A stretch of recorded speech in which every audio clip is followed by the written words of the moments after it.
If Atlanta is already Wakanda, does that make what T.D. Jakes is building the Citadel? So if you didn't know, T.D. Jakes has bought 95 acres of land right next to Tyler Perry Studios in Atlanta with the goal of building a sustainable, affordable community for the Black community. Here's a quote from Mr. Jakes himself. Financial education is helpful. It includes understanding the stock market, passive and aggressive streams of income, but also understanding that home ownership is the beginning of building generational wealth.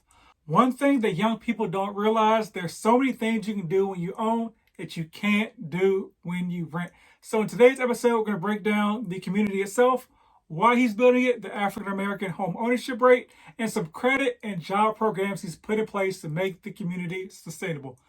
Let's get into it. Welcome back to House Rich, the first time homebuyer show where we help millennials figure out how in the world can I buy my first home. Today we're talking about the 95-acre community that T.D. Jakes is building in Atlanta. So let's jump right into the why. The why is the African American home ownership rate still so low?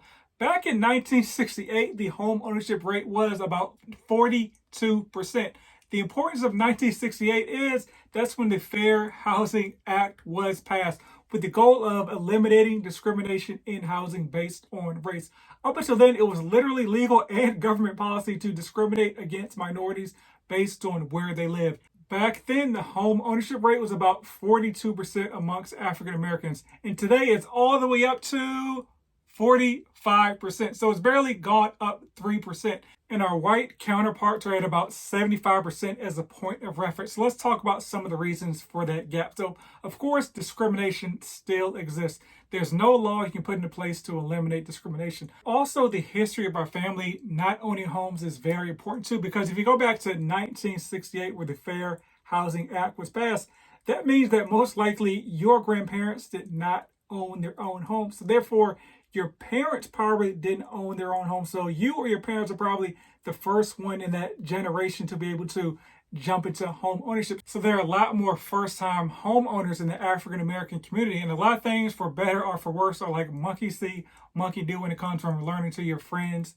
family, and others. So here's a quote from T.D. Jakes about his experience in seeing his parents who have owned properties and built businesses. This is organic to me. It's part of my DNA and it's part of things that I've always done.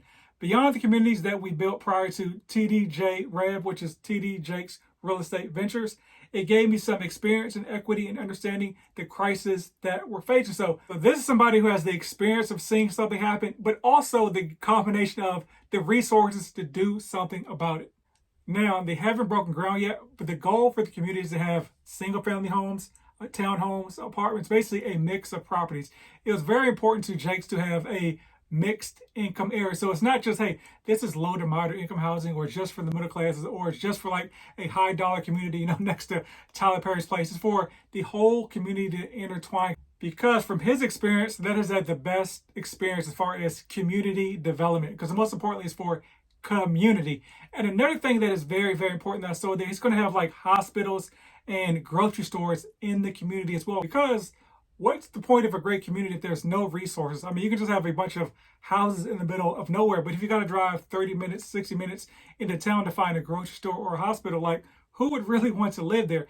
And also, like, the grocery stores are very, very important because a lot of our communities have like food deserts. I've told this story before, but here in Dallas, like South Dallas is a more minority part of Dallas versus like the northern part of Dallas.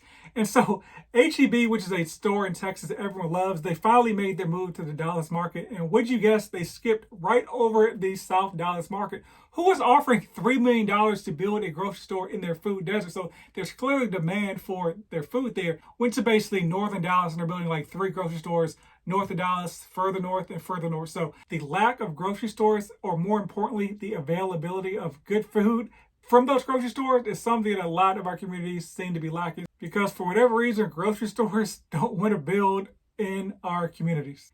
Here's another quote.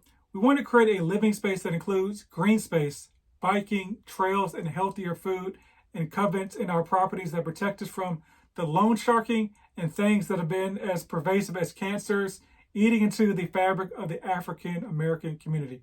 So actual discrimination, and in some cases perceived discrimination, is a reason a lot of African Americans don't even apply for loans in the first place. So T.D. Jakes is tackling that as well. To meet people where they are, T.D.J. Rev is creating a community development financial institution called Global Village to offer resources to people who don't have perfect credit and relieve Black people of the idea that you have to have perfect credit to get started. So not only is he having the community, he's bringing resources to help folks purchase homes in that community. And so we don't have details on the Global Village as of yet, but it looks like they may be focusing more on history of meeting financial obligations versus actual credit scores. But that is, of course, TBD.